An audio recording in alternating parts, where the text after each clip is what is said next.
안녕하세요. 아트캐스터 로렌리입니다.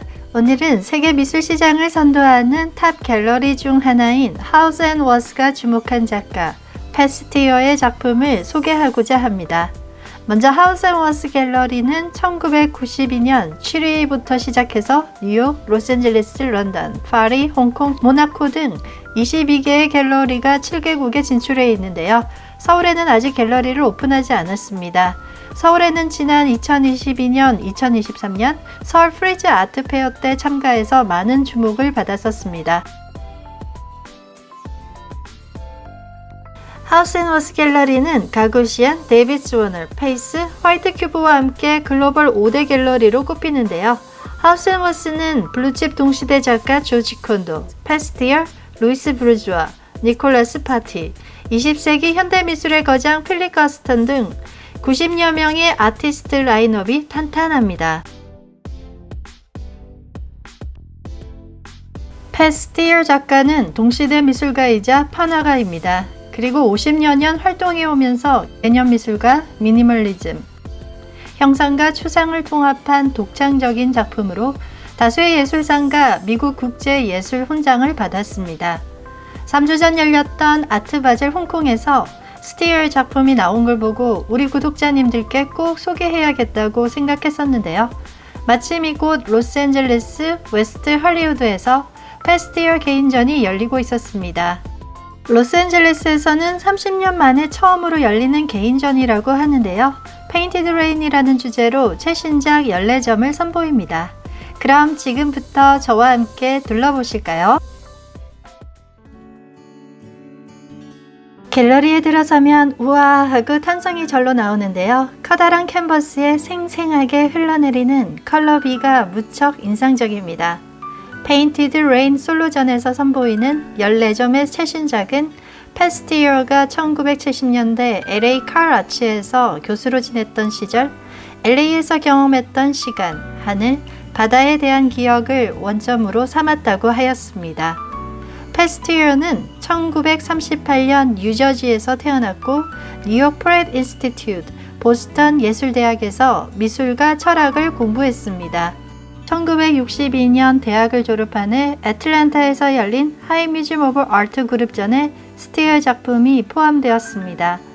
1964년에는 뉴욕 모마에서 열린 드로잉 전시에 참가하였습니다. 스티어는 1970년대 초부터 뉴욕 파슨스 디자인 스쿨에서 일러스트레이션을 가르쳤고 칼 아츠, 프린스톤 대학, 헌터 칼리지 등에서 회화를 가르쳤습니다.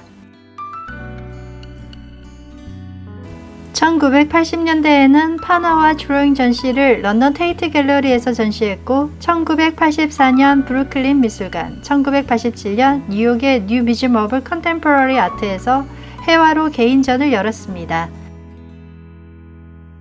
스티어는 1980년대 이후 드립 페인팅을 시작했고 거대한 폭포 시리즈를 발표한 후 알려지기 시작했습니다.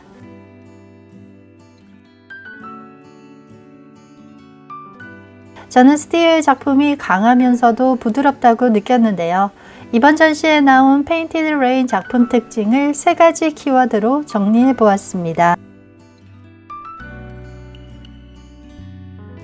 첫째는 우연과 함께하는 여정입니다. 지금 보시는 것과 같이 스티어는 테레빈류, 오일 페인트, 다양한 유화 물감 등으로 드립 페인팅 기법을 사용하였습니다.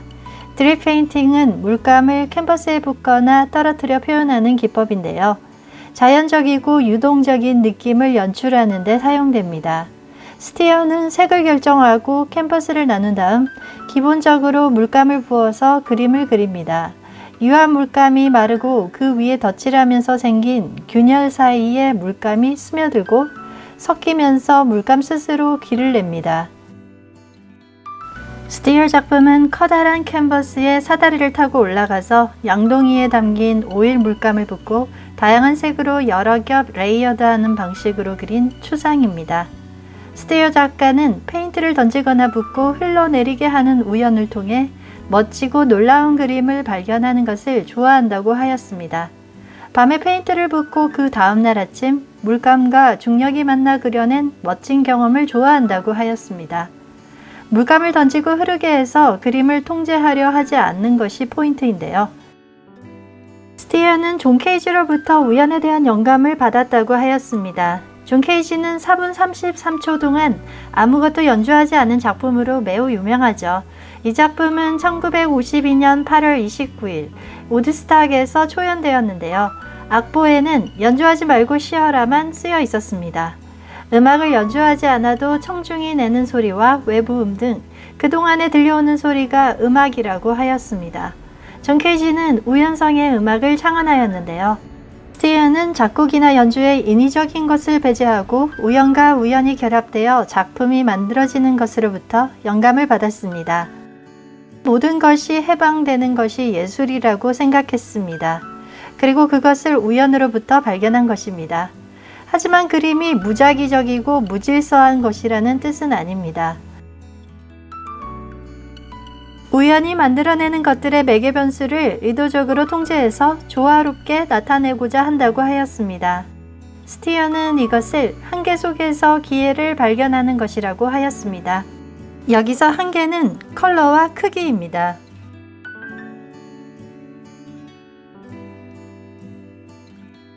둘째 키워드는 물의 언어입니다. 스티어의 작품은 주로 자연에서 영감을 받아 물의 흐름, 폭포, 비 내리는 모습 등이 작품에 반영되어 있습니다. 스티어의 폭포 시리즈, 비 시리즈는 동양 철학의 도가 사상에서 영감을 받았다고 전했습니다. 노자는 자연 속에서 도의 성질을 가장 잘 드러내는 것을 물이라 여겼습니다. 또 사람의 본성이 선한 것은 물이 아래쪽으로 흐르는 물과 같다고 하였습니다. 물은 이 지구에서 살아가는 생명체의 근원이며 삶의 원천이자 생태계의 기반입니다. 또 물은 순환을 나타냅니다. 물은 자연의 이치대로 스며들고 흐릅니다. 색이 4겹으로 겹쳐서 흘러내리기도 하고 어떤 그림은 11겹으로 흘러내리기도 합니다. 작품의 크기가 커질수록 자연의 풍경이 나타난다고 하였는데요. 스티어는 구상과 추상의 순환적인 관계를 탐구해 왔습니다. 지금 보시는 그림들은 비와 폭포를 연상시키는 풍경이지만 풍경화를 그린 것이 아닙니다. 이렇듯 물이 흐르듯이 형상과 추상이 순환하며 풍경이 되는 이 그림 앞에 감상자는 한참 동안 서 있게 됩니다. 마지막 키워드는 빛입니다. 색깔은 빛의 색입니다. 빛이 물체에 닿으면 흡수, 반사, 투과 등의 반응을 일으켜 우리가 색을 볼 수 있는 것인데요. 빛의 파장에 따라 색을 다르게 인식하는 것입니다. 스티어의 회화는 시간이 그린 빛입니다. 페인트를 붓고 말리고 다시 그 위에 레이어드를 해나가는 과정에서 구조색이 되는 오랜 시간이 만들어낸 빛의 영역입니다. 스티어는 회화에서 빛과 색을 탐구하는 데 50여 년을 바쳤습니다.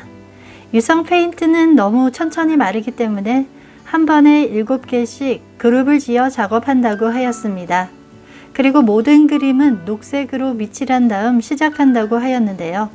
언더 페인팅 기법은 르네상스 시대 때 오징어 먹물에서 추출한 갈색, 세피아를 밑그림색으로 칠해서 명암을 표현한 것에서 유래한 것이라고 합니다. 스티어가 밝은 녹색을 밑칠하는 이유는 작품의 배경에 독특한 빛이 생기기 때문이라고 하였습니다. 색을 탐구하고 작품마다 색을 결정하는 일이 생각보다 얼마나 어렵고 힘든지 몰랐다고 전하였습니다. 또 색은 모든 사람에게 같은 색으로 보이지 않습니다. 어느 곳에서 전시되느냐에 따라 색도 달라지기 때문에 그림을 비추는 빛과 조명을 매우 중요하게 다룬다고 하였습니다. 그리고 작품은 그것을 만든 재료가 아니라 작품 뒤에 숨어 있는 컨셉에 달렸다고 하였습니다.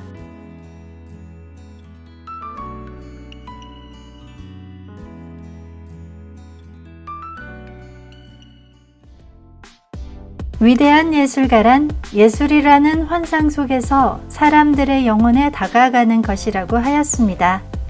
오늘은 이렇게 하우스앤워스가 주목한 작가 스티어가 내린 비에 흠뻑 젖어 보았는데요. 의도한 건 아니지만 지난 영상에서 다루었던 1940년대 드립 페인팅 전면 회화의 선구자 자넷 소벨에 이어 페스티어 작가를 소개하게 되었습니다. 덧붙여 말씀드릴 것은 지금 미술계에서는 여성 작가들의 작업들을 소환하고 있습니다. 지난 몇 년 동안 흑인 예술가들의 작품이 전성기였다면 이제는 여성 작가들의 작품들을 주목하고 있습니다. 미술 시장의 바로미터인 아트바젤, 프리즈 등이 개최했던 아트토크에서도 같은 의견을 말하고 있습니다. 미술관과 세계 탑 갤러리에서 움직이는 흐름은 이유 없이 이루어지지 않습니다. 향후 콜렉팅에 도움되시길 바랍니다. 제 채널은 훌륭한 작가 탐구와 좋은 전시를 소개해 드리려고 항상 노력하고 있습니다.